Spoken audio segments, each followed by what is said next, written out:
So, good evening, ladies and gentlemen.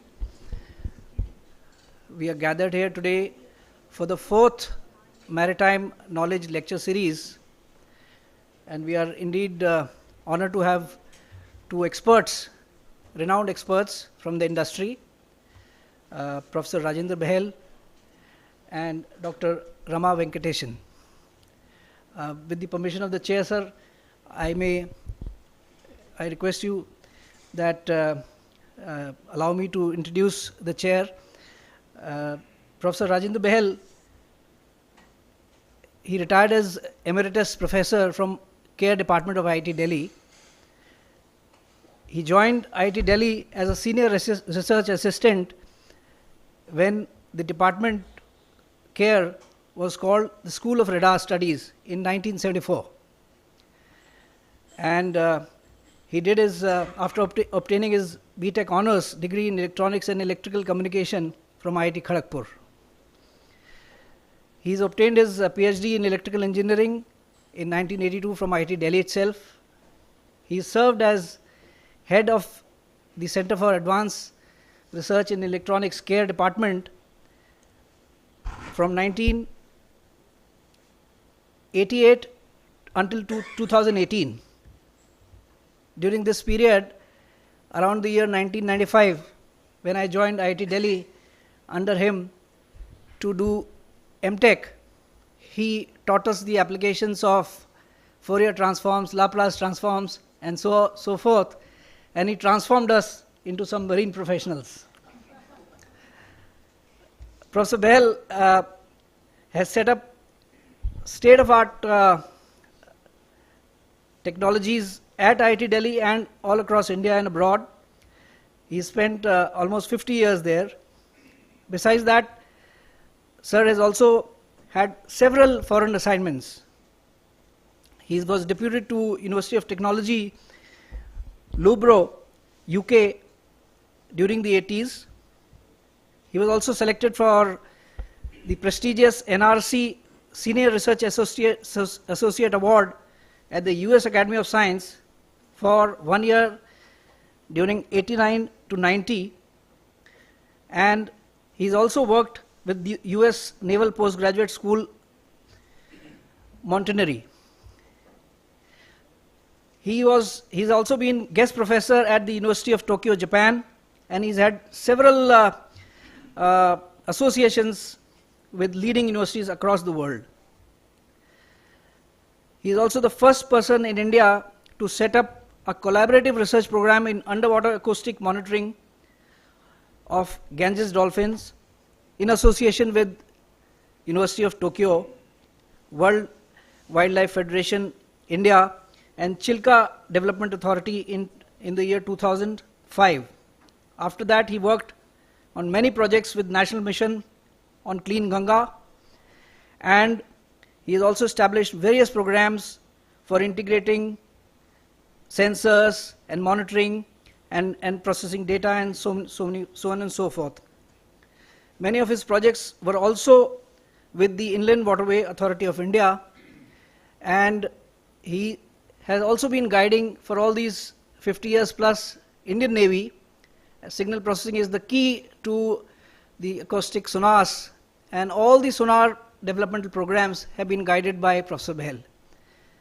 So, sir, we are indeed honored today to have your presence here, and I would request you to take the proceedings further.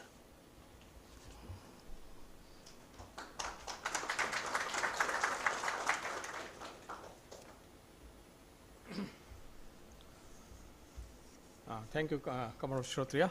It's a pleasure to be here and to be amongst the audience here, to great people here, and I'll also welcome Dr.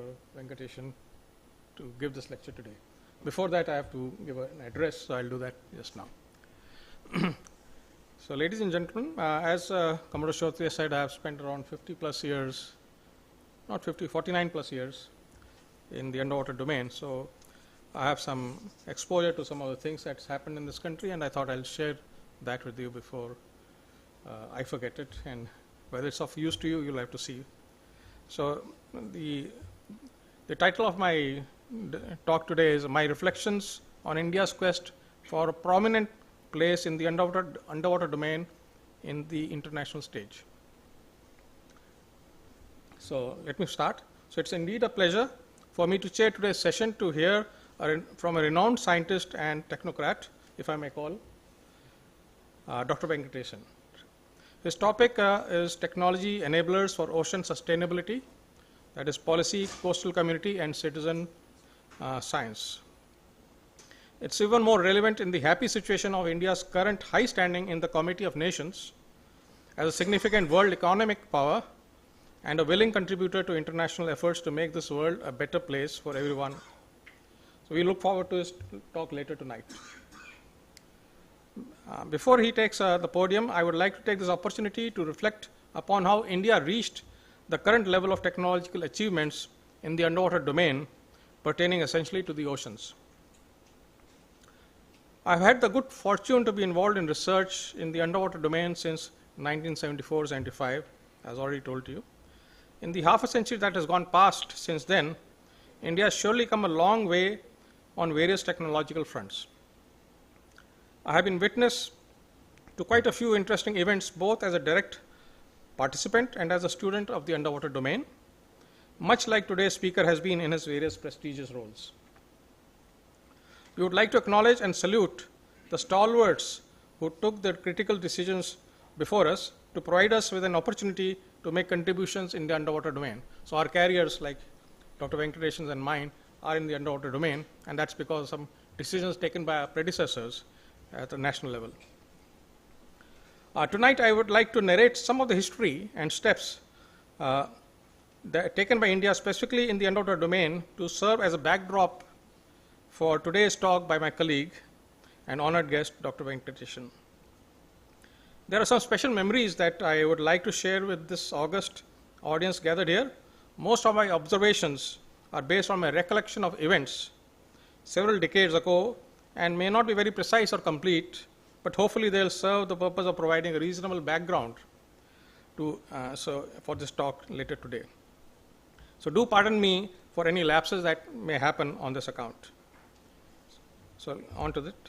So firstly, the first thing that I recall is of a talk delivered at IIT Delhi by Dr. A.E. Muttunayagam, Secretary, Department of Ocean Development for the period 1995 to 2001, where he used the attractive and catchy phrase, "Ocean, the final frontier." It rings a bell, I suppose, because there's an analogy in a science fiction TV series called Star Trek, where each episode will start with a phrase, "Space, the final frontier." So it was much like that. The impact was as good as that. The phrase, "Ocean, the final frontier," emphasizes the vast and largely unexplored nature of the deep sea, which is considered a significant area of scientific and exploration interest. The oceans are often described as the last frontier, just as in the space domain, because they represent a place where human understanding of the planet's ecosystem is still incomplete and requires better appreciation and sensitive exploration. I found this very appropriate in view of the international thrust at that time in exploiting the ocean and its resources. So I'm talking of the year around 2000. So that was the first thing that I recall. The other recollection is a talk delivered at IIT Delhi by the Chief of Naval Staff, Admiral Arun Prakash, in the year 2006, where he deliberately projected the map of peninsular India upside down. That means south facing north, south facing up. It immediately struck us that the upper part of the map was only blue, nothing else there. Half the map projected in this manner was blue because we are surrounded by water on all sides. His theme was to dramatically emphasize and show that India is surrounded by a vast ocean on three sides that is both an economic opportunity and a military and security challenge. The emphasis definitely made an impact. So these are two things I definitely recall. So they left a deep imprint on my mind, keeping me engaged in the underwater domain. Therefore, I try to mention these in relevant conversations, this being one such. Most of you already would be aware of India's glorious seafaring past, like the Cholas and others, for trade, culture, and as a naval might, including the Marathas. This would have been sufficiently highlighted in various talks, YouTube, podcasts, movies, etc. I'm not going to delve in that direction today. My emphasis is on the post-independence development of India's path of rediscovery and its need for enlarging its footprint in the underwater domain. So it is somewhat of an acquired information mixed with my own professional experiences.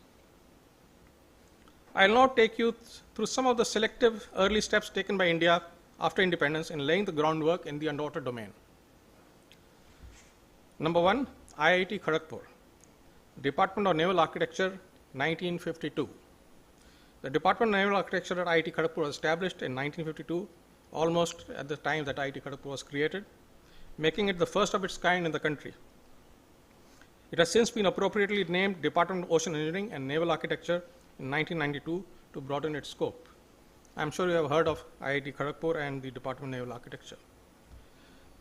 Number 2, establishment of NPOL as a first major institution in the underwater domain in also 1952.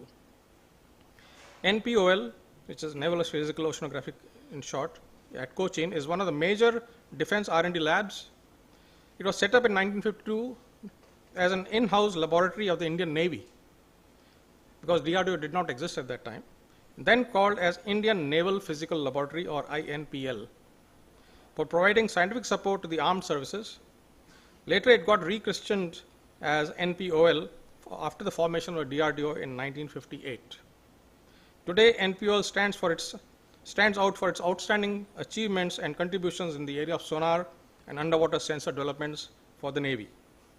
The core competence of NPOL in the areas is on the areas of oceanography, electroacoustic transducers, signal processing, and systems engineering. Its impact in sonar commenced with the Advanced Panoramic Sonar Hull Mounted, in short we call it APSO, APSOH, APSO, in the year 1983. Since then, NPOL has delivered several sonar systems, underwater communication devices, sonobuoys, etc., which have been fitted on submarines, surface ships, and airborne platforms of the Indian Navy. Number 3, NIO Goa, year 1966. The National Institute of Oceanography, NIO, in Goa is a premier research institution in India, established in 1966. It's one of the constituent laboratories of the Council of Scientific and Industrial Research, CSIR. NIO Goa focuses on physical oceanography, biological oceanography, chemical oceanography, geological oceanography, and so on. They also have a very successful program in development of autonomous underwater vehicles, or AUVs. Number 4, IIT Delhi, the School of Radar Studies, as was mentioned earlier, also in short called SRS, during the period 1971 to 76. The School of Radar Studies, or SRS, was established by the Air Force under the RCPO project, wherein each of the 5 IITs at that time got a research center in the year 1971. SRS was headed by Professor P.V. Indrasen, who later became the director of IIT Madras during 1979 to 84.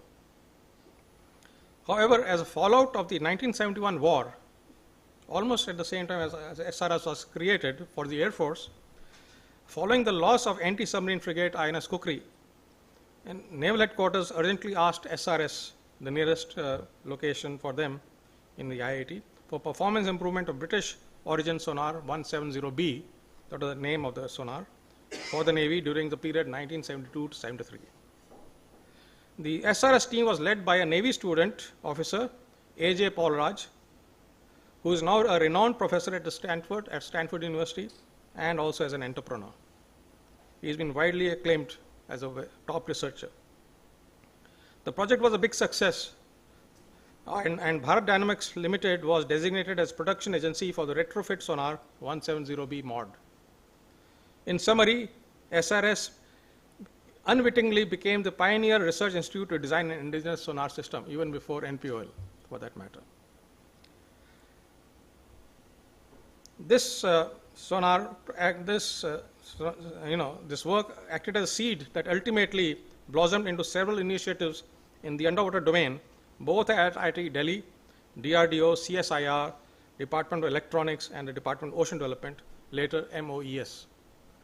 So this was the first time, so circumstances brought this situation in to head that we had to do something in the sonar field, and IIT Delhi did that first, and then of course it proliferated into other institutions like NPOL.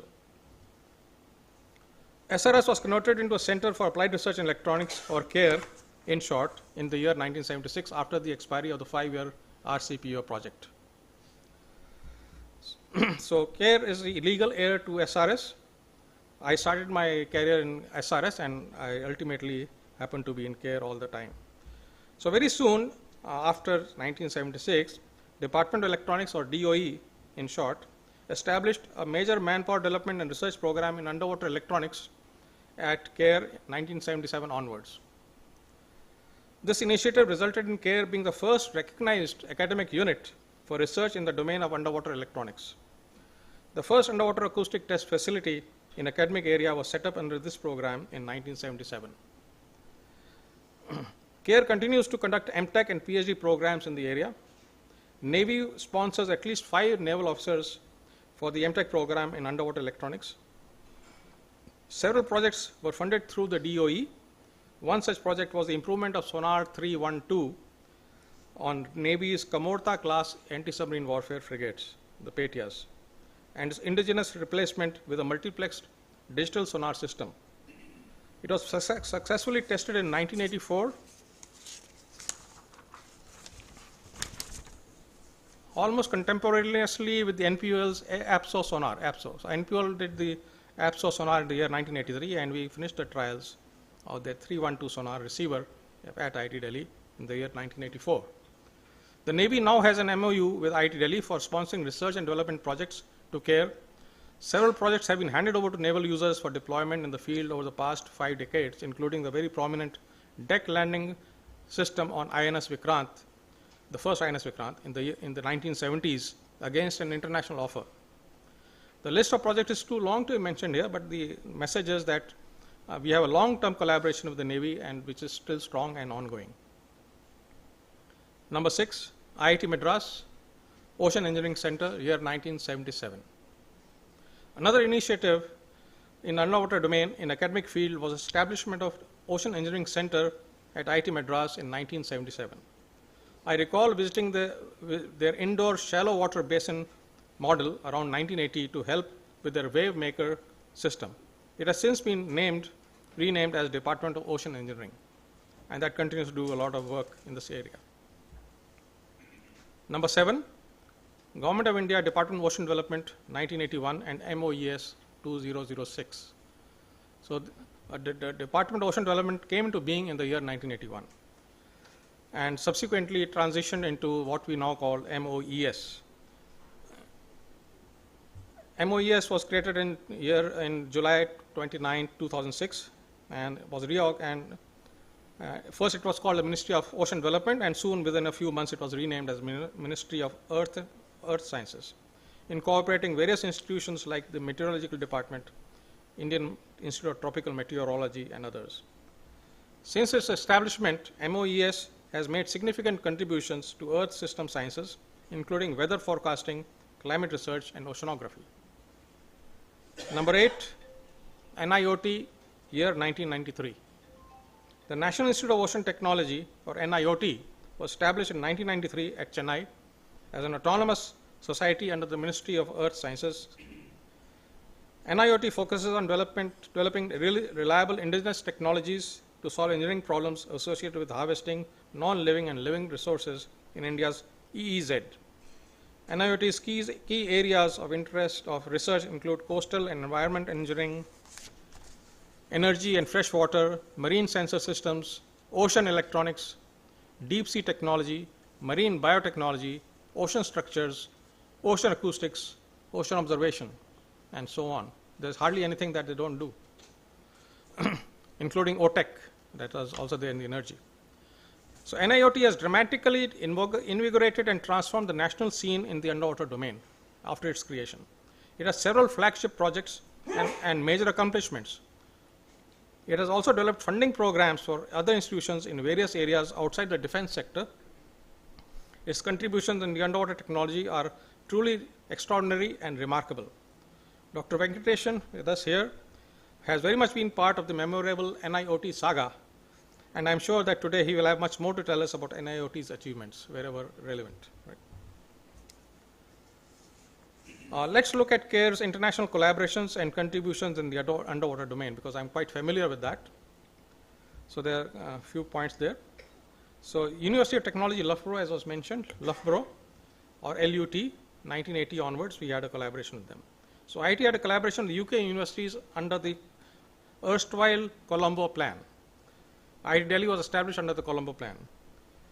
LUT has been in the forefront of development of techniques for multi-stage sector scanning, imaging sonars, and IT Delhi used to depute CARE staff to acquire competency in scanning sonars. I was involved in testing these systems in the North Sea. That was perhaps my first exposure. And we used this collaboration to develop our own scanning sonars that we tested in Idukki Reservoir in 1987.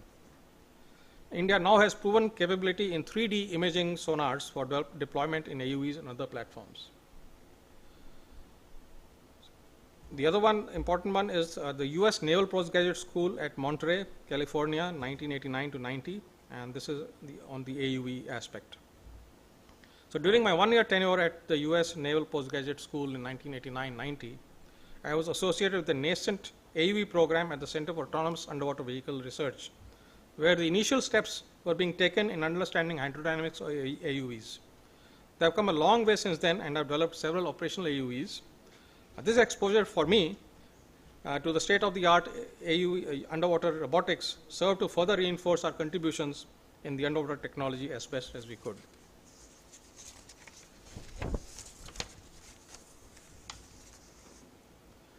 University of Tokyo, Ura Lab, 1999 to 2018.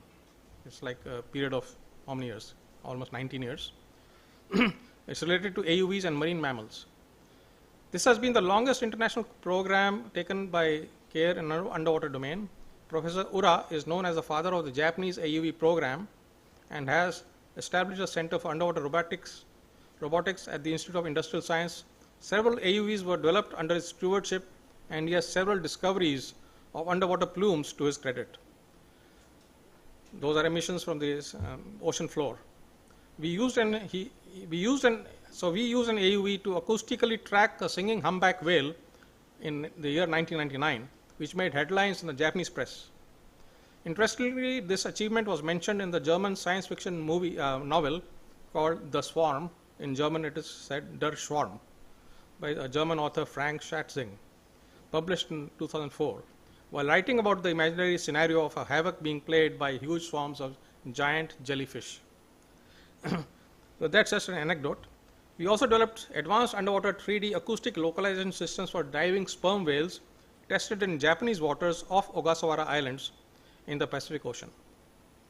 The success of these techniques led to a long-term program in understanding the underwater behavior of the Ganges dolphins that we talked about, in association with WWF India. This animal has been declared the national aquatic animal in 2010. This pioneering work has also led to several publications and an educational film in the TV series on Doordarshan. Now we come to the Ganges dolphin monitoring program and public sensitization. Our work on Ganges dolphins in association with WWF India also involved sensitization of the public towards the importance of this animal in the river ecosystem. The associated NGOs conducted educational programs for people around the Ganges River.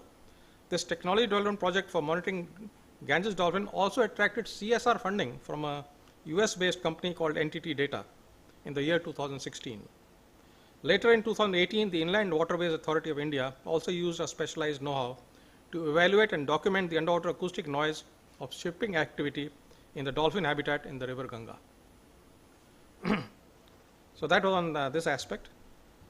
So finally, I can say that India makes its mark in ocean engineering in what I'm going to say now. So from the foregoing, it is apparent that several national organizations and institutions have been working in the underwater domain since independence. I've tried to give a chronological survey, albeit very limited, and would serve to understand the enormous work done by unnamed individuals in these organizations that eventually has led us to the emergence of India on the international scene in the underwater domain. It would be a worthwhile task to fully document the contributions of these individuals and several other organizations of the past 70 plus years. One of the metrics of such a recognition is to be able to attract and host important international conferences and workshops that hitherto avoided India. So Professor Ura from Japan, whom I was associated with, has been a key person in IEEE, Ocean Engineering Community, that is OES, due to his leadership in AUVs in Japan. Association of several key figures from IIT Delhi and NIOT contributed to the following very important international events, which hitherto were not done in this country, were done elsewhere. So we formed first of all, we formed the OES chapter, India chapter in the year 2008. Then we hosted an underwater technology workshop in the year 2013 at NIOT. Then the Underwater Technology 2015 International Conference at NIOT Chennai, and finally the flagship conference of the IEEE Oceans, year 2022 at Chennai in association with the Marine Technological Society chapter. Dr. Venkatesan has been a key figure in the above events. Holding of the prestigious IEEE Oceans 2022 conference is a culmination of the desire of our national scientific community to make an international mark. So I claim this to be that we arrived on the scene, international scene in underwater technology. Today's talk by Dr. Venkatesan builds on the immense confidence that India has gained in various underwater technologies developed across the country. As oceans play the most critical part in our survival and for all life on this planet, it is incumbent upon us as one of the most populous nations to play our role for sustainable exploitation, be it for various resources or simply for transportation of goods over the ocean. It is important that more and more organizations and institutions contribute towards these goals. So we need more educational programs for a lively ocean-oriented ecosystem, which currently is quite small. That is, colleges should have access to underwater vehicles to send experiments just like as they do for satellites. AUVs are the best underwater robots with present-day AI and ML systems in place. We can do a lot through these missions. So with our huge coastline and population living along or near it, we need more seagoing activities to study the oceans. And Dr. Venkatesan's contributions, both technical and administrative, have been immense in this sphere. I'm sure that today's talk will motivate others in this direction and make fruitful careers.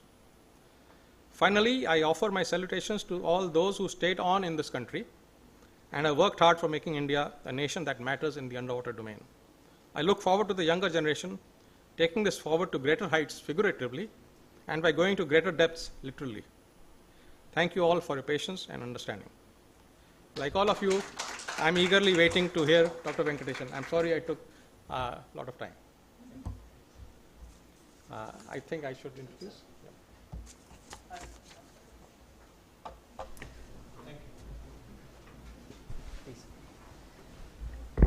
So, Dr. Venkatesan, I will not stand between you and the audience, but as you are all aware that Dr. Venkatesan has done some pioneering work, and his presentation will speak for himself, and then after the presentation we'll have a round of introduction about his glory, and you will understand from his presentation itself. Please, Dr. Venkatesan.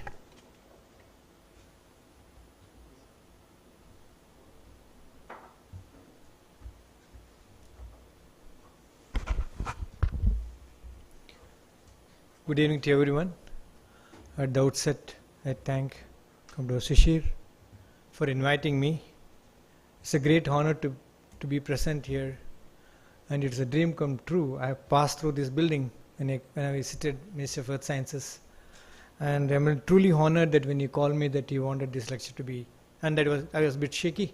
I have given more than 500 lectures. This is something unique, and Professor Bahal, thanks for his introduction. He has given the momentum going, and I have to live up to the expectation to continue this. Let me get into the topic today. Very interesting topic given by Commodore Shishir about technology enablers for ocean sustainability policy, coastal community and citizen science. I will slightly talk about technology and my experience with United Nations and my work there. And then and there I will connect it to the other aspects which has got some case studies. I'm sure that will help the students to move forward. So that's what I acknowledge here. And my talk will cover about the oceans, maybe some of you, it's known to you, and about aspects related to policy aspect, and also about blue economy and deep ocean mission of Ministry of Earth Sciences. and finally what the students and what everybody can contribute. You may think that I'm far away, why should I bother about the ocean? It's not the case here. 70% of the earth is covered by ocean, and the air what we breathe and the temperature what we live in and whatever we have got, it all comes from the ocean. And ocean absorb major amount of heat produced, 93% of the heat produced, and 50% of the carbon dioxide liberated by the transport sector is absorbed by the ocean. So it would have been much more warmer if the ocean did not exist. So we have been thinking that ocean has got a carrying capacity, we can keep on dumping it. Now the health of the ocean is a major thing. We call it as a lung for the earth system. So ocean need to be taken care. That is what we are all here to look at this in different perspective. What's the role of India? This picture I always ask the school students, what is the difference between three major oceans? Indian Ocean has got this landmass blocking into that. That lead to the monsoon and other typical conditions what you got is more unique for our region. So we have strategically located a major amount of oil and natural gas transported over here. And also this is a region where it was affected by one of the worst ever natural disasters, tsunami. And we have severe cyclone. Arabian Sea and Bay of Bengal differs each other. About 1 to 4 times of cyclone in Bay of Bengal compared to Arabian Sea. And Bay of Bengal has got more amount of freshwater influx by Ganges, Brahmaputra, and that lead to the stratification. We had a big 5 years Indo-US collaboration where the American ships came over here. We have studied and published a lot of work. It's more complex to Amazon. We have the freshwater influx in this region. That is affecting the monsoon and other aspect. Then we all know about the history. Professor Behel also mentioned about it. It's really surprised that 1,000 years ago how the Chola kingdom has traveled through that, and I visited to some of the places there. Kadar is the place where their major activity was there. So one aspect, Professor Sila Tripathi, who is now in IIT Guwahati, he has published his work how that is linked to us, current day scenario, where they knew about the monsoonal pattern, the wind pattern, how does it change. So when the youngsters come back, the unmarried girls used to be waiting. That's what the float festival today we have got in India, we have got some places in Indonesia, we have got a linkage in Malaysia. So this is what our strength, and we had the technology related to that. We were able to maneuver, we were good navigators. So this is 1,000 years back, this is in our gene. Today's talk is on ocean sustainability, how the technology is playing a vital role on policy, coastal community and citizen science. The policy, yes, the technology is really making the policy makers to use that. When a policy is introduced, how the policy is performing at the field level, whether any course correction need to be done. Yes, technology is helping today. We have satellites and we have recent about AI and tools. These are all helping us to understand about it, to correct ourselves. The data collection is the important part, which major part of my work was on the ocean data collection, and the predictive analytics which AI is helping us, particularly on the disaster, early warning. Predictive analysis is important. Then enforcement activity. When you talk about the enforcement, where to enforce it, how to enforce it, again the tools what you got is really helpful for us to understand about the enforcement part. Coastal communities, they too play a major role. Currently we are talking about the population which is growing, and 40% of the population lives 100 kilometers close to the coast. Then when you talk about the policy or implementation, the coastal community need to be taken into account. That's what you are talking about, stakeholders involvement, making them to understand, and they are part of the whole system. So democratization of the science fosters this aspect. Science is really helping us, and a lot of outreach activity which is happening. So again, the coastal community can help in data collection monitoring. Today onwards, I am involved in another major program globally called Fishing Vessel Observing Network. There are in Europe more than 1,000 fishing boats are collecting data. You will be surprised to know that in the World Meteorology Organization, major data comes from the aircrafts when it flies through that AMDAR program. During COVID time, these aircrafts did not fly and the data collection dropped out. So in the similar way, we are trying to say that how the ocean data collection can be done with the Fishing Vessel Observing Network, and which involve fishermen and providing information to them. And the resilience planning, how the coastal community can be prepared for that, and the community engagement. These are all important activity which need to be taken into account. Citizen science, this is one aspect which is really picking up now. They are involved in various programs. Even now the current online tools are available. United Nations got a lot of courses for the citizen science, whoever is interested to know about that. So monitoring tools and data collection, and dashboards and crowdsourcing, like currently in Facebook and other things we can do it. One of the important activities, Snapshot is one program where the crowdsourcing was used by researchers in Spain as well as in Australia. When you go to a beach on a particular location, you can take a picture and start uploading it. Now in CSIRO in Australia has got 2 years of data sets, and they are asking the students to work on it on the coastal erosion aspect as well as the sea level rise, and many things are there. This is on the other aspect, how the citizen science can involve into that. Then educational outreach, yes, they can be involved. One aspect, we have got underwater robot called Argo floats, which dives down up to 2000 meter water depth and collects data and transmitting it. These Argo floats and underwater robots have revolutionized our understanding on El Nino and La Nina. What's the contribution of the ocean towards that? I was involved in another group where they have developed small good products. This has been taken to the school level. In one of the teacher in New Zealand, she is teaching these tools on the aspects of underwater robotics and how the data collection is there. My own experience, last week I organized an international workshop on AI for the oceans. I am mentoring kids from US in Austin. They are 5th grade students. They have gone in 3 levels of international competition. They have reached the global level, wherein they have developed a tool by which a solar panel can go down at 2000 meter depth, an umbrella type, it can come back. Very interesting tool, and they met some of the Nova scientists and whom I know I've introduced them. So these kids are presented in the international scenario, and they spoke about it.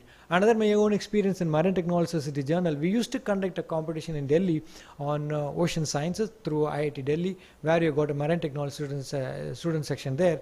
Few students from here who have done it, I've personally taken up to the MTSG journal, which is about 40 years old peer-reviewed journal. One student from Air Force School in Delhi and one school, Velamar School in Chennai. These 2 papers were published. We are proud that these youngsters are brought to the level of publishing in the international journal. This is what the citizen science or involving student in that level is important. What could be the technology enablers? Today's topic. Today we know about AI, marine robotics. Really it is growing now. More amount of robotics are being done in India. I started a small program called Underwater Robotics Competition. Today there are many startups. I am part of IIT Bombay Technology Innovation Hub. When the call of Marine IoT was called, about 35 proposals came. That's a really great beginning for us to look at it. These robots are really helpful even in the shipping sector or understanding more about it. Somebody wants to know about underwater imageries. Please go through, there are websites, even this MBARI, where Monterey professor was mentioning it. MBARI has released on a Fathom Net is the one where underwater pictures of mammals and animals could be done. They've also developed a game for the students to get involved. So the underwater robotics is improving. So our understanding also on the imageries and using these technology in the larger level is also improving.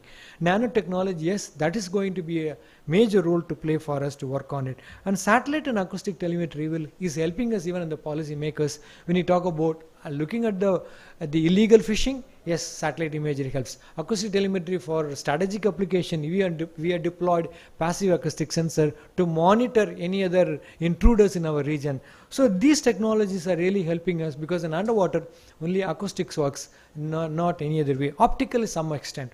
Then we have renewable energy. We know about, I will talk about it on the renewable energy part, and sensor technology. This is what I'm emphasizing. In India, we need to look at it in a much more bigger way. When you talk about AI and ML tool, that requires the data. The sensing technology need to be developed. We need to collect large amount of data sets in a cost-effective way. How does it, we know about climate change, I don't want to talk about that, and the ocean has got a major role to play. But how these, the current trend of the technology like AI, ML will get involved into that. I was part of World Meteorology Organization. There is a special emphasis given in the meteorological sector on AI and ML, and also the monitoring the air quality. This is a greenhouse gas effect, and these aspects need to be done. Then also sustainable energy part, how best the energy could be utilized and used, and also to save energy that can come through that, and climate modeling approach, because data sets what we get is more and more, the conventional tools cannot be possible. I was also in another committee wherein the discussion was the computing tools, what need to be done by 2030. Do you look for a speed or you look for a storage? This is what we asked the modelers, and we worked on it, and we devised and we published that work. And floods, that is really coming now. It is really, flash floods are increasing. Now these tools could be really useful for us to monitor and forewarn us in much more better way. Sensing technology in futuristic way, we'll talk about advancing innovation, accessible solution, and blue economy value. So this sensing technology need to be cost effective for us to look at it. Now more and more newer sensors are coming and data collection is also improving, but that need to go in a larger way. Like you have a USB, there are also underwater USB which has been developed, underwater internet has been developed. So these things are very important for us. I am sure that the days to come in futuristic way, sensing technology will improve. Among all these things, when you talk about AI, ML, and conventional modeling and early warning for all, the important point is that I would put it in a simpler way, the digital nervous system for the planet. We need a sensing mechanism. We need to collect the data, could be real time or near real time. Then we need to have actions before that, the data analysis and modeling part. In the simplest way we can put it, but this calls for a larger action and requires the experts. I am sure the students who are present here, they will work in this direction, look at the science and data aspect. This is what we discussed in WMO in Geneva. How do you bring youngsters? How do you make them to feel about the data rather than reading on the negative aspects? I'm sure that the availability of data in a broad aspect of the countries have come together, sharing their data sets have come in much more bigger way. Today also in a LinkedIn I posted, Sergey is one who had worked in Google, has come out and he has really developed a 3D modeling of all the coral reef ecosystem. He's made the whole data sets free. So the data sets availability and sharing the data sets are important for us. I'm sure that when it comes through, our forewarning and understanding and the science will improve a lot. When you talk about transportation sector, which is very important for us, major amount of goods what we transport come from the ocean, and we cannot simply say that ocean is meant for that. That need to be looked at in a broader perspective. International Maritime Organization, where I was also a consultant for regional oil spill contingency plan, this is really talking about how do you reduce the greenhouse gas effect. The greenhouse gas measurements are being done in the land, but not much on the ocean. We still don't know. Recently, a paper was published by a group of researchers in US. They have brought in a clearly about 3 to 4% is contribution from the ocean sector by boats and ships, whichever is going over there. There's a target fixed in. The days to come, they need to look for an alternate fuel. There are trials being conducted by wind-driven boats or wind-driven ships, electrical based.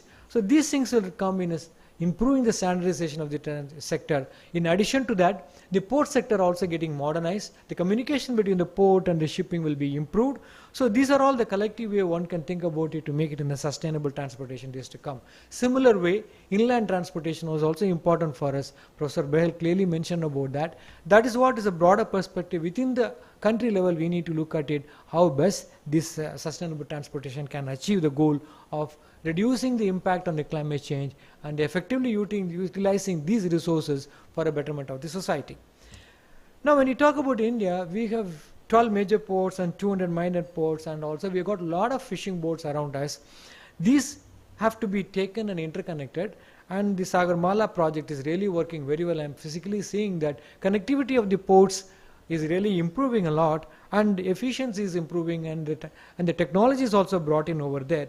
And the shipping sector, about 90% of the India's trade volume is getting modernized and also become cleaner. This contribution to the pollution is minimized. So decarbonization aspect and the cleaner marine fuels in an alternate way, that is being talked about that. Again in inland ways, Jalmarg Vikas project is being linked into that. So all these aspects of port, harbour and shipping sector and inland waterways, we are doing in a right way and collecting way. Keeping that in mind, technology enablers could be, we have a smart navigation. It is not only smarter aspect, more on an effective way. And GIS really, we have got largest amount of remote sensing satellite being launched over there. GIS tools and real-time monitoring will really help us. That will play a central role in particular on blue economy, which we will discuss later. Now, when you talk about in a very simpler way, we need a safer shipping environment. The important weak link is a human factor. You would have heard in Baltimore Bridge when I was in US, really disastrous to see a ship colliding the 400 years old and bridge and collapsing over there. So there is a need by which the technology has to come into the picture, because in ship the speed is still like a cycle speed. Any action you take, it is slower, but we need to improvise it and how we need to work on it. Now we have a smarter, that is shipping technology has to make it smarter, so that we have a green technology that comes into the picture. Then sustainable, this is what we spoke earlier, use of these resources in a collective way. So another important change is what is happening is a Mayflower. This is similar, 400 years old there was a ship. This Mayflower ship is an autonomous ship, completely autonomous, is sailed over it and circumnavigating the earth. And this is a major breakthrough if it comes through. There are also major efforts being done. How do you bring the human intelligence into that? So you need large amount of data sets that need to be imparted into the machine so that that works effectively and safer way. This will succeed. So this I spoken last week in Seafarers Club in Chennai. There is also a question comes about whether it will affect the human requirement. It's not the case. It will only enable us and it will improve us and the effective way of transportation. Today it's being talked about by the shipping sector is how much amount of fuel you carried. It is talked about how much amount of fuel you saved. This is what the change in scenario which is happening over there. I am sure that this type of advancement technology will really help us, and more of data collection is being done. Now the ship has got AIS, autonomous information system, and everything is monitored. If somebody is polluting into the ocean, particularly outside the EEZ, nobody knows. But these are all being monitored, and that data sets are being available for others to look at it, particularly the agencies which want to monitor and take an action over them. Next, I thought another enabler could be communication. Like we have improvised in the land-based, maritime communication need to be improvised. We still rely on transferring the data in a very low level of data transfer take place. The satellite and acoustic navigation, acoustic communication, as well as optical, that is also being taken, even the short-term distance optical communication, because of the attenuation issue what we face. However, there are more and more researchers, like Professor Behel mentioned about, he spearheaded the team in India. There are many more research being undertaken, particularly what he mentioned about animal, particularly mammal avoidance. When I was in US, these are all specific moorings deployed. These sensors would forewarn the ships when it crosses through that, and that is being done by Woodsole Oceanographic Institute. So future maritime communication will involve advancement of technology, and a quantum communication technique would come. I am sure that that will help us. Currently this is a weakling or a slower level when you talk about logistics. Somebody who is studying the logistics, when the item is loaded onto the boat, till that time is perfectly monitored. When it comes to the next port, there is a less amount of delay or latency is there. That will be addressed in the days to come with the improvises, more and more amount of satellites being focused into the ocean. Currently is not much is there. That will really help us. Here, and I thought I will share one interesting piece of information. I am also a joint task force of 3 UN bodies, International Telecommunication, WMO and UNESCO IOC, wherein you know very well about 10 lakh kilometer worth of telecommunication cable is lying on the seabed. Today what we are talking is mainly because of these cables. And what we thought, as I mentioned earlier, there is a data transfer is a big issue. Can we request this community, which is very strong, and these cables are very expensive to lay it on the seabed, can you attach sensor to that? It took about 4 to 5 years to convince them. Finally they asked, our cables are 20-25 years can work, can your sensor work? That is a big challenge for us. Currently few projects have been undertaken, one in one of the island in Portugal, $160 million project where the sensors will be attached. Even in India, Ministry of Earth Sciences, they are planning in a smaller level in Andaman. However, here I always say that I was also chair of International Tsunami Partnership, where we discuss about tsunami sensors which is to be deployed.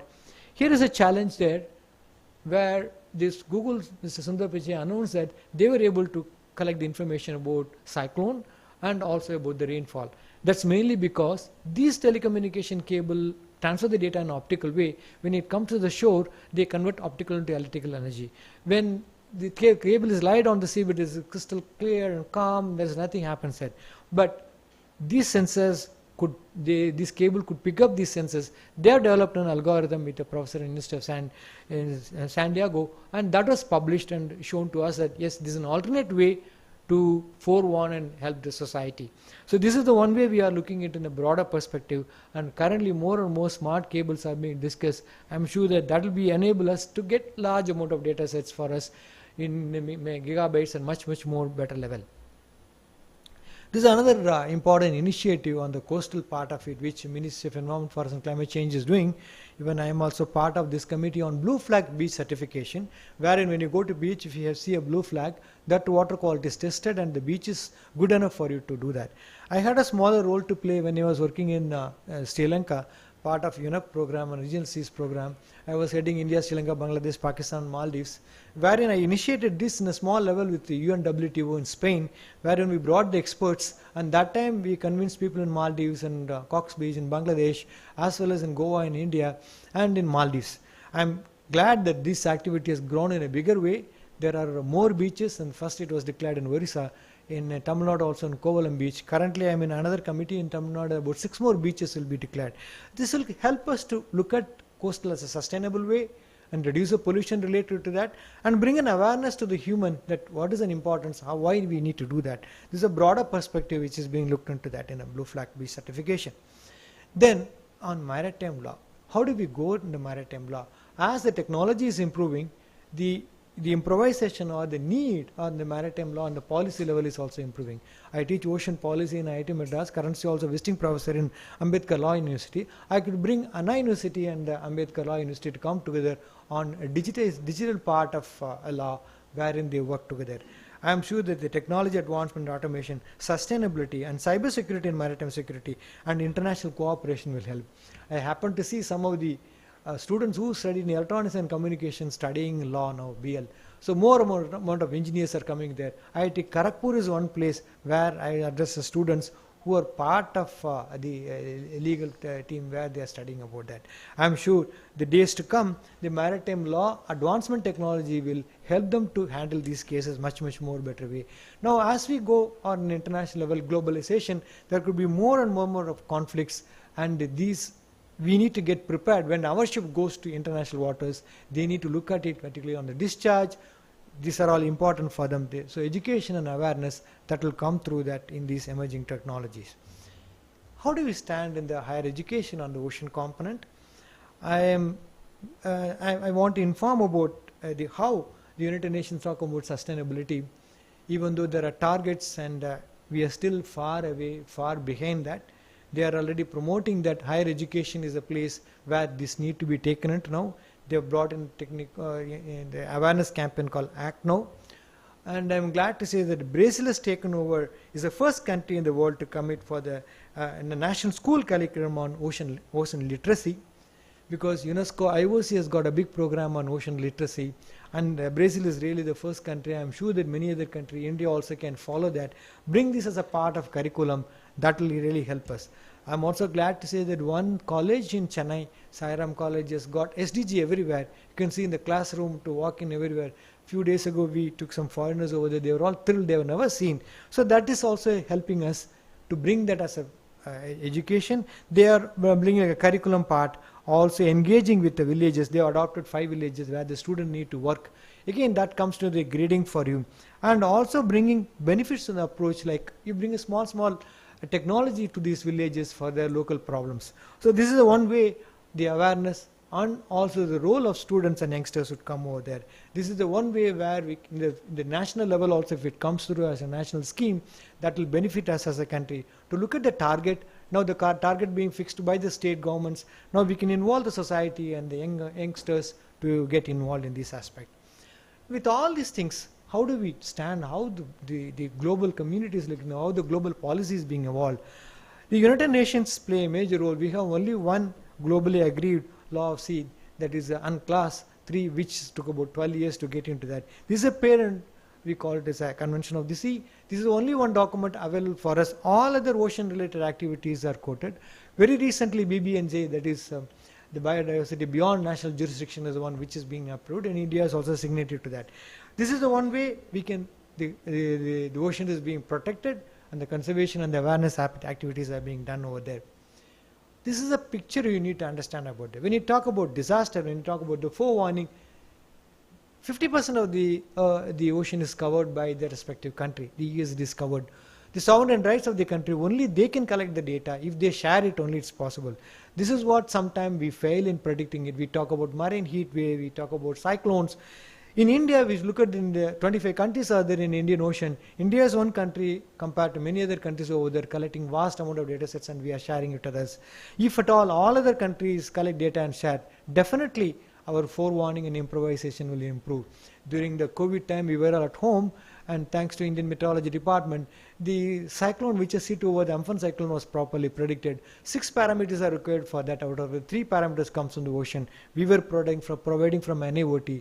Our team was there at site, and we provide the ocean temperature and heat capacity, everything, and they run the model. We got a supercomputing facility. This is well appreciated by the WMO, appreciating India and Ministry of Earth Sciences and IMD, that the contribution what they have done. So this is the one way we have done it. This is a case study what others can follow over there. So we have got 3 million square kilometers of land area, 2 million square kilometers of EEZ. Out of that, 1/3 comes from the Andaman.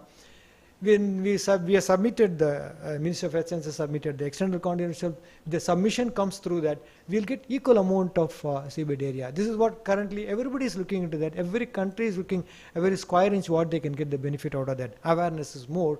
We are also competing. Herein we have got a technology and science with us that is helping us to have a proper submission over there. This is two agencies where I had a brief association, like in UNESCO Intergovernmental Oceanographic Commission. This was very closely on the science component of it and also on the ocean literacy and many other aspects. My role, as after my retirement, 1 year I worked as a consultant trying to connect about 150 countries, and I had brought 27 countries to come to Paris, and we had discussed about how the ocean data collection and sharing is possible. Globally, 91 countries now we are members. This is a small activity. In the case of WMO, until 70 years they were thinking about Earth, the ocean, the atmosphere as a component.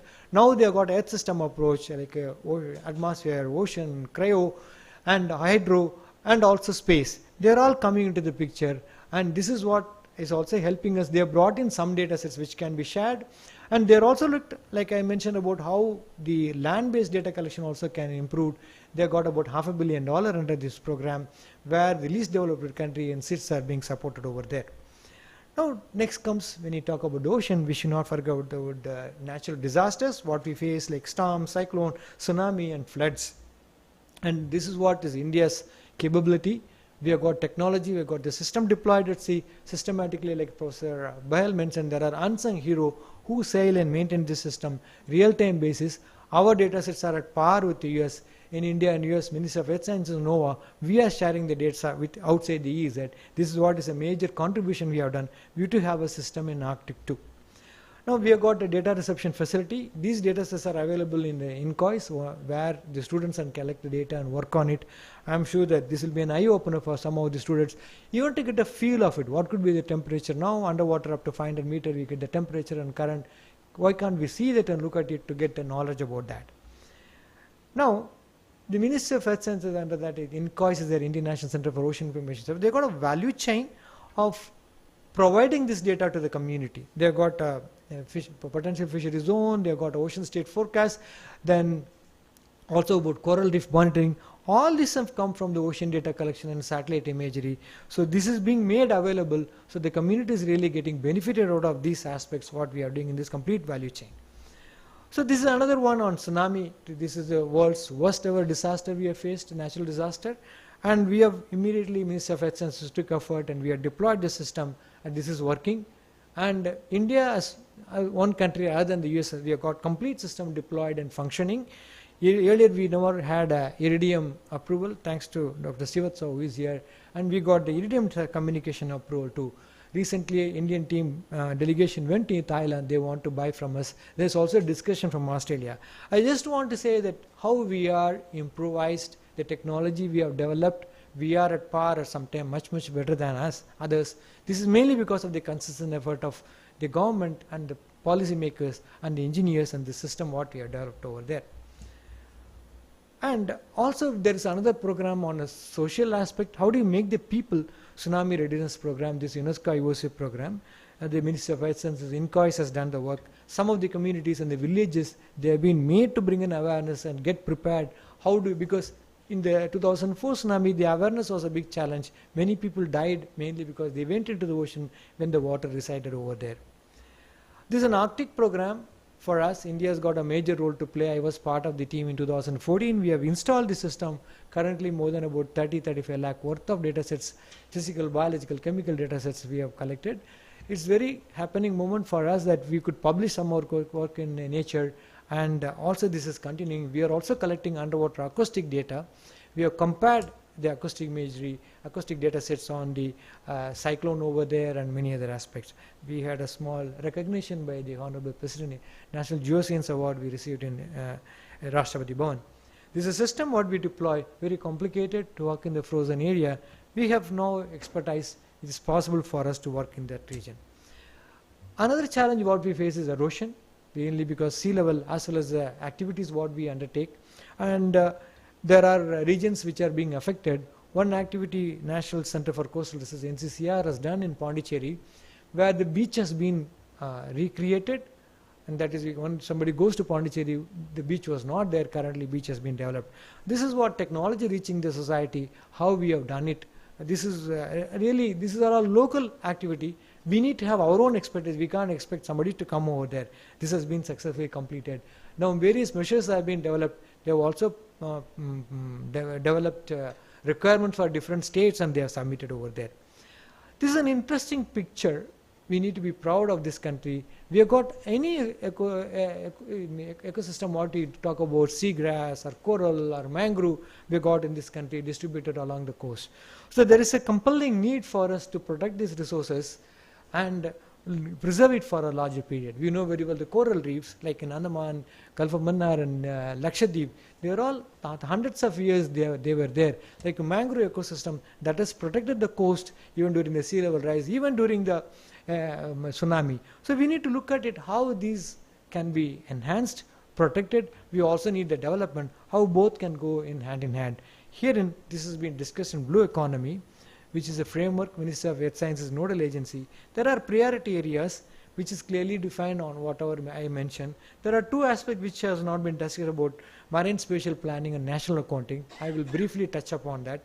So we are working in, this is an interministerial activity. The whole idea behind is how best in a sustainable way we can use these resources on a blue economy, which is global level is being looked into that. Seychelles is one country which has released the first ever and the island nation to release. So we have got this aspect, and we are working currently in this regard. In the case of MSP, basically what does the MSP says, talks about it, we have the terrestrial level, we have a hinterland, we have got a planning. How do you do it in the coastal part of it, which will be a participatory approach. We have got like a offshore wind energy, we have got fisheries resources. Our activities are expanding. How this marine spatial planning can help us? So again, we have done some work, Ministry of Earth Sciences and NCCR. Two places have been selected, Pondicherry and Lakshadweep. Successfully this has been implemented. That is one successful story. Even Tamil Nadu is also interested. So MSP is the one which is in the futuristic way looking into that. Here in the challenge is that we need to share the data within the department, within the ministry, in the state government level, because this is not a one-time activity. This has to be continued and sustained and monitored. So MSP is the one thing which is really coming up. In ocean accounting, which is again a national capital accounting process, now this is being looked at in a data sensitive project where the accountants are being the mathematicians are looking into the ocean component in a different perspective. In case this is required, when you talk about disaster, how do you put a value to that? In the case of improvisation, how do you put a value to that? I'm sure that the UNEP, they have taken a major effort. India also, we have conducted few workshops in NCCR. Ocean accounting is one aspect which is going to play a major role, that is being really looked at as a first priority area in blue economy. Now, when you talk about this aspect, the environment, society and economy comes into the picture. We need to collect the data. Scientific part is fine, but we need the societal science, social sciences also get involved. We need all the stakeholders to come into the picture. That is why this is possible. There has been how this can be provided, various steps have been evolved. This is a success story of what has been done, and there is also collaboration with Norway. And this has to be taken up in a site-specific or a state level with a small modification. And there are also capacity development exercises being done for the state-level officers. I'm sure that this will come in a big level in other states too. And this is what is an importance of having this MSP. Another major program which is being handled by Ministry of Earth Sciences on deep ocean mission. Having seen the importance of the shallow water, still we don't know much about the deep ocean. Even the ICCP report talks about the deep ocean. Herein, the importance about the deep ocean, sustainable manner and the resources, that is, these verticals have been evolved. There are various projects being implemented by the specific institute and agencies. There are also more than 200 plus projects have been given to various education institutions and institute to work on it. This is a very big national exercise which is being looked into at a global level. And one of the important things is on the human submersible, man submersible, which NIOT is working on it. The days to come, like a man landed on the moon, we will also talk about the man landing into the deep ocean. When you talk about these resources, there you have a land resource, there is also an underwater volcano. There do exist animals do live over there, like you have a photosynthetic process. They live on a chemosynthetic process. They have a crab, they have shrimp, but they don't have eyes to that. Now, when you talk, there are also animals which is transparent. In one of the cruise, when I collected a 5,000 meter manganese nodule, one of the animal I collected was transparent.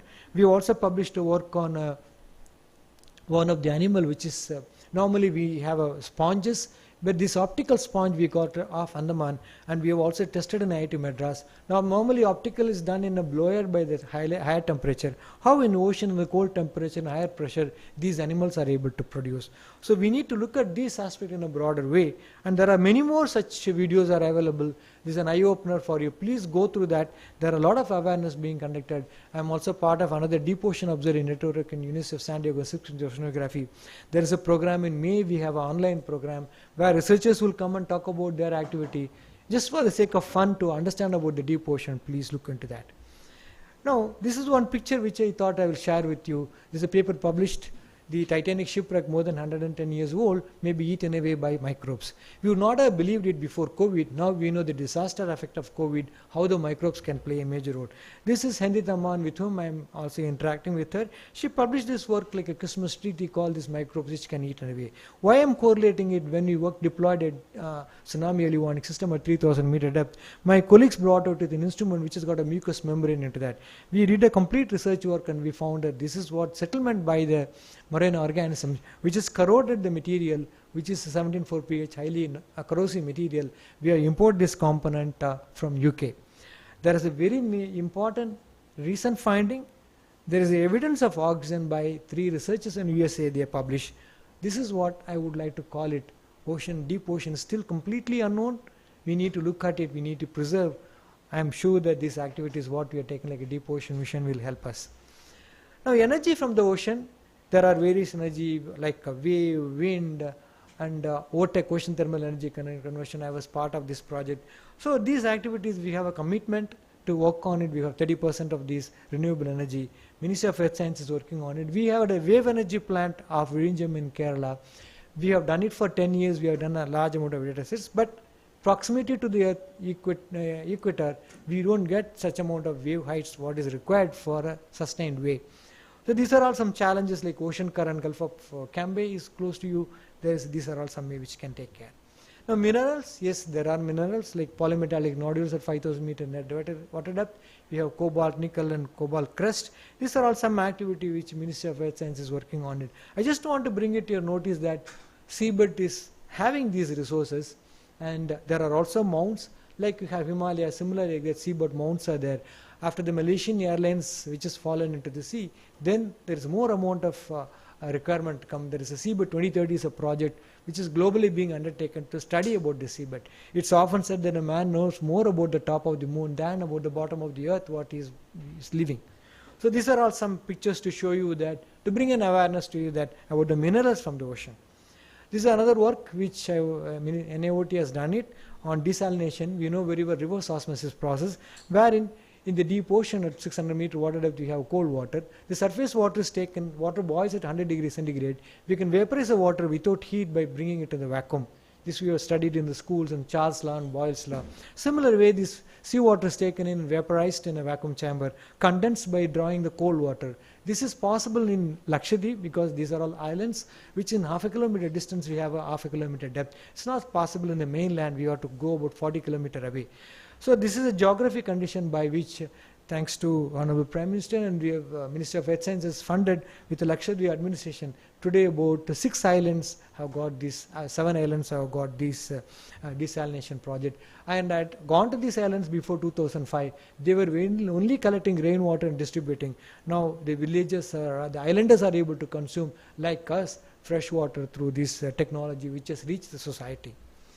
This is another interesting work. Again, Ministry of Earth Sciences and NCCR is part of the government of Gujarat in Gulf of Cambay. This is one of the largest ever project which will be undertaken. I am glad that I was part of this group to prepare the DPR. 30+ institutions were involved. Majority from the expertise we have brought in. This area I worked on it. The current is very strong and the tidal variation is very harsh. How do you install the system where the Narmada water brings large amount of fresh water? By having this dam constructed, there could be a it may not be fresh water, that some brackish water in a few years down the line. This is to store the water and have the 8-lane road and the railways connecting the Saurashtra regions. The very innovative project which has been evolved by the Gujarat government. They've got a Kalpasar ministry to that. So this is the one way where the scientists and technologists can contribute. If this comes through, this will be a major contribution. Herein, the discussion is on the earthquake part of it, on the tsunami part of it. The experts have brought in, and the detailed report has been, draft report has been submitted with the Gujarat government. Now, when you talk about, RIS is working on the Global South, I had a few interaction with SID, small and developing states. I had done few work with them, and I published a paper in a journal with a small island developing state researchers, and also conducted 2 workshop on ocean sciences meeting in AGU exclusively for small island developing states, with their researchers contributing to that. This is in Tonga, very close to the shore. Fortunately, very few people were affected due to the tsunami. There are islands where the deep water is coming very close to them, so they don't have the expertise. These islanders are thriving only on tourism and fisheries. The days to come, they'll have a challenge to that. So there are requirement of, like us, countries involving with them. I am sure that RIs will play a major role in imparting a knowledge to them, so that they are much more prepared, and also to understand about the resources and what towards in this direction. And plastics. This is a major menace now. By 2050, it's often said that the plastic would replace fishes in the sea, and 80% of the marine plastics come from the ocean and 20 from the rivers, and 20% comes from the ships in the passing sector. This is what the UNEP report talks about. That Honorable Prime Minister, he brought an awareness by this way. Everyone, whatever you are contributing, whether you are on land or through the rain and rivers, majority of them reaches the coast, and finally it reaches the ocean. And the ocean is so dynamic. There are also surface current, there are also upwelling phenomena. These plastics have reached in Arctic. Very sad to see that, and the deepest part of the earth is Mariana Trench, even it has reached there. You'll be surprised that this plastic came into the existence 60, 70 years ago. Prior to that, they were all pristine. It is we, this generation or previous generation, we are responsible for that. Now, alternate ways, that we have an alternate material to look on it. This is what is a challenge. The cleanup is a major one which we need to look at it. Again, the robotics play a major role. I was part of another IIT alumni group, PALS. We have conducted a college competition to clean up rivers. We are bringing this whole awareness. 8 robots were developed by students. We have tested it. We are transferring to the industry. The days to come, this requirement would come from the municipalities, the coastal states, to clean up the rivers. That will be a major challenge for us. This is one small activity wherein the students were involved. India never had much AUVs, but this was evolved by in NAOT. I was part of that. About every year, the Ministry of Science will fund 5 students and 1 teacher to go to San Diego to participate in international competition. Today, country has got 20 plus AUVs and 5 startups. One of them participated in Shark Tank program, and one has got a $160 million project. I am sure that this activity would continue to bring more and more youngsters to get involved into that, to develop newer technology. And all these 20-25 AUVs are different and newer thinking and newer idea where they are brought in together. And these few publications where I have also mentioned about a conference which I have conducted, and I also wrote in Yojana. And recently I was a guest editor for the Computer Society of India on Blue Economy and Sustainability. Last week this was released, and I could bring about 30 experts. From reviewers was a big challenge. About 50 reviewers came, and we have done this, completed this task, and that is being published. In addition to that, with Dr. Ambedkar Law University, we have launched this Polar Law program, thanks to Ministry of Education for funding that.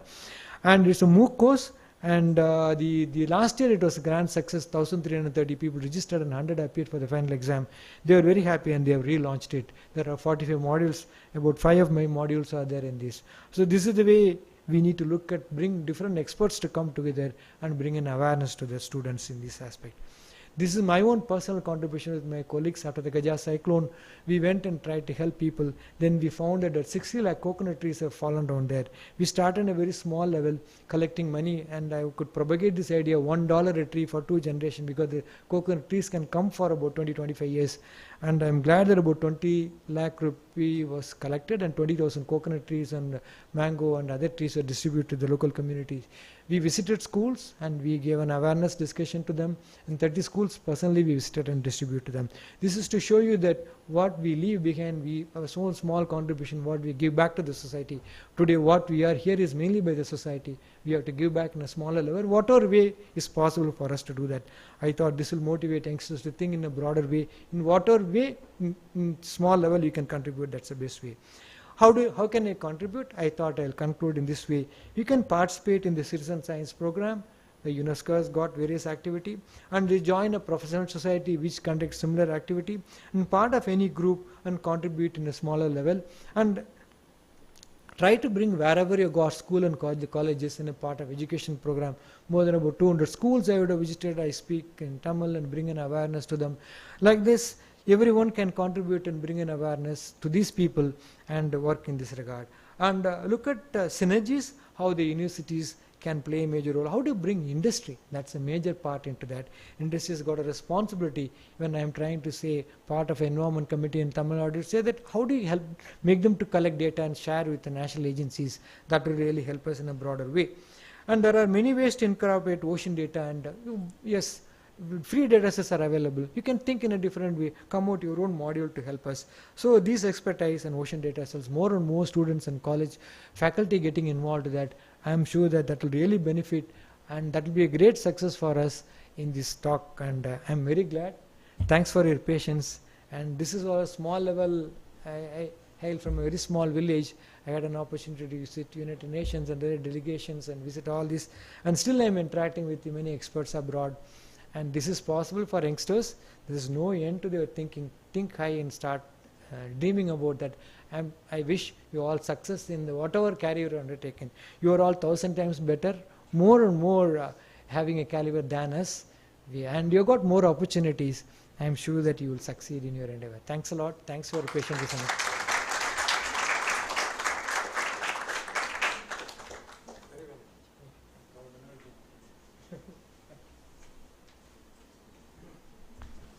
I hope I have not bored you, and this is very super fast. I have to speak because so many things I thought I will convey.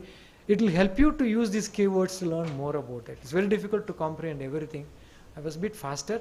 Sorry for that. Are there any questions lurking in your mind? Please. So we'll do a quick round of questions. Yeah. Yes. Yeah, thank you very much, Professor, for your nice talk, and the way you have presented India's status today in maritime is exceptional. I have two topics related to ocean science very close to my heart. First is the sand. If you see a book by Australian oceanographer, that is book name is Mysterious Ocean, indicating sand is a valuable commodity. Globally, our annual sand and gravel consumption is estimated to be around 53 billion tons, which is equal to around 7.5 tons per year per person on the earth, means around 20 kg per day per person. Second thing, what you can see, I would like to highlight this sand consumption from the ocean. Second, nowadays we are pushing as well as thinking for carbon sequestration and storage in ocean beds. So at the same time, India is also moving for carbon sequestration and storage. DST has some plans, and you can see the vision documents. At the same time, if you see the EIA and developmental projects in maritime and coastal region, we are losing faith as well as our concern, and as well as if you see the policy related to environmental impact assessment, our status is not too acceptable. How do you think about India's position in the developmental project in ocean and coastal area, and considering these two important aspects, sand mining as well as the CO2 sequestration, pollution, IL spill, and at the same time we are giving a full hand to these developmental projects to do as much as they can. So how do you think? Yeah, thank you very much. Thank you for your question. Yes, what you say is correct. Not only the simple sand, we got sand with minerals, particularly in Kerala and Tamil Nadu coast. You know very well that titanium oxide and these aspects are there. We are uniquely placed. Maybe if you go to Kanyakumari, you'll find the 3 colors of sand over there, which is being sold in the shops also. But as a sand mining, yes, it's a big challenge. It is being controlled or is being monitored by we have got a CRZ.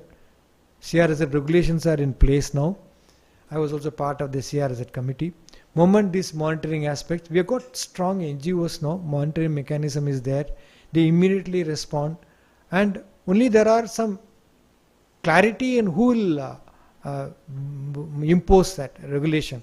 That is being discussed now. So these aspects, I am sure that the days to come, this nitty-gritty part of it with the CRZ in place, that should take care of this aspect in the broader perspective. Now the industry is also coming, the days are gone that you can simply do something and get back. It's not possible. NGT is very strong. I was sitting in committee, NGT is post facto they are not allowing. So it's not possible for them, any mistake what they do, it's not possible to recorrect it back. So these things are, we are better placed, and I'm sure that awareness, I will talk in a different perspective. I address the building association, BI they call it. They're all 2,000, 3,000 crore large road survey and all. They're all like a big dada sitting over there. And they gave a talk to them like a fool on coastal zone and technology. They simply asked, we can violate and get away, and this is what is a mindset. I tried to break that. It's not so. You can also use proper material. You can look at the offshore structure thriving for so many years. You've got temples thousands of years. Why your structures in the coastal area getting corroded and affected? This is mainly because of the quality. Try to bring it. So that is one way of looking into that. Then you mentioned about carbon sequestration. I also know that the work being done in US, where for other students know that it is an electrochemical process. I mentioned about carbon being absorbed by that. Can you expedite that? This is what is being discussed in the global level. I was also part of another PhD work being done in Germany. This work is being done. There's always a question mark over there. What is the repercussion of that? Who will assess that? Can we go out in a broader perspective? This comes with that question only. All the discussion comes to even the same thing with the deep sea mining. The question comes with the EIA. You are disturbing something which is happening over there. Do you know the repercussion? You know very well about iron fertilization project, how this is affected, and more amount of hue and cry came into the picture. So there's a line of caution, but still there are funding agencies working into that in a broader perspective. Yes, on storage, yes, I was part of Ocean Technology Conference, OTC Asia, and I was also in the organized committee, currently also being done in Malaysia. I was surprised to see that all these offshore industries are coming on carbon, the storage part. The existing old abundant thing, they want to convert it into the storage aspect, what you mentioned. About 100 papers have come related to that. I'm sure the technology is advancing, awareness is coming. There are also sensors being developed. In case you store there, any leakage, you will monitor that. So that is one aspect. Industry himself is looking into that in a broader perspective. What else you asked? No, but we don't have any carbon sequestration project in India. And to the best of my knowledge, maybe I don't think so. Yes, We don't have. We are thinking to do. Whatever I mentioned is PMNL in US, Yes. and also in Germany they are doing and some part of it. We don't have it. There are also research work being done in the laboratory level. And but maybe they want to get prepared. Maybe 100 years down the line, something else disaster happened. But we don't know. There could be course correction in the nature itself. Let us not go and disturb that. Okay, I think today we have an issue. We have the Earth Day, and I don't think we can continue much more than this. Sorry. Is there a way for somebody to send you questions? That will be nice. You can mail it to me. Yep. So today is the Earth Day, and this year's theme is Our Power, Our Planet, and emphasizes on the collective power to chart a path towards an equitable and sustainable future. Today's lecture, anchored in science, driven by technology, and strengthened by collective power, will highlight these aspects as he has done. So we are very happy that you did a very great job of making presentation on all aspects. A wide canvas you painted. Is it difficult to assimilate all that? And but we did as we could. We made some points, and I'm happy that many people have stayed on to hear you. Very important task. One question, because two speakers have spoken, you are not allowed two questions also. One, Yeah, we can take your question. Yeah, short one, please. Since how long this blue certification, since how long it has is been in existence, tag. blue certification? There are 2-3 questions. One is this many bridges are coming along the sea. Transportation is taking place. Is it not disturbing the ecosystem of the sea? And regarding that, this fishermen issues, every other 3 months our fishermen are caught in different borders and held up there. Only after the government intervention they are released. So we don't have any technology for this. Some they say they're given transponders, but hardly I have come across any proper solution. The last part of question after the meeting I will answer to you. Last portion. Okay. Personally, I know I worked in Sri Lanka also. The aspect related to blue economy, it's the 4 years now down the line, MOF. And now they are identified more than about close to 100 beaches, different states, they are working on it. A very systematic process, one has to submit and get the CRS clearance. So I think 68 are declared now. It will come slowly. There's a national program. Blue flag B certification. Please go through the MOF website, all the details are that updated one. Ecosystem about the bridges, yes, there's a proper EA study being conducted, and also on the base of that only these bridges construction are being done. There are cases like where the fishermen and the coastal community involvement is there. There is a more of a discussion, and on the base of that only these bridges are being considered. That's what I feel. I am not aware of any data, should not be there. I think we can close the session today. Thank you very much.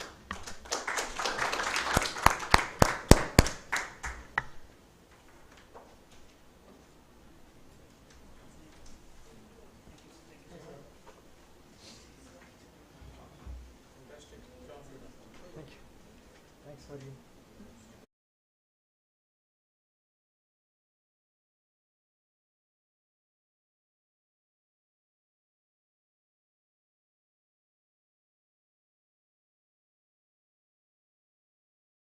To kindly come and hand over these two very traditional sort of souvenirs from our side.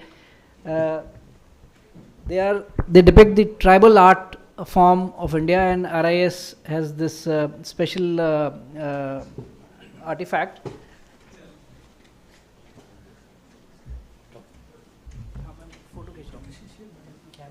Well done for coming here. I think we'll take a photograph for you first. Thank you so much for this. Huh? Thank you. This is for you to remember. Thank you. I remember. Yes. My phone is there. Hi. Can you open it? Switch it on.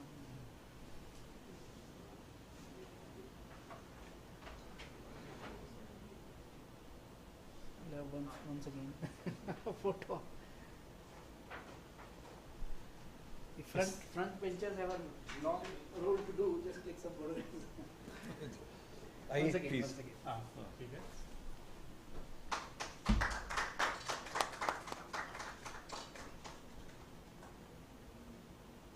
Thank you.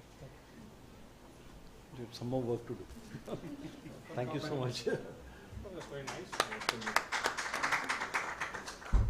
Thank you very much. Thank you, sir.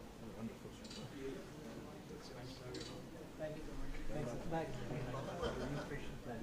Yes. Very nice. Yeah.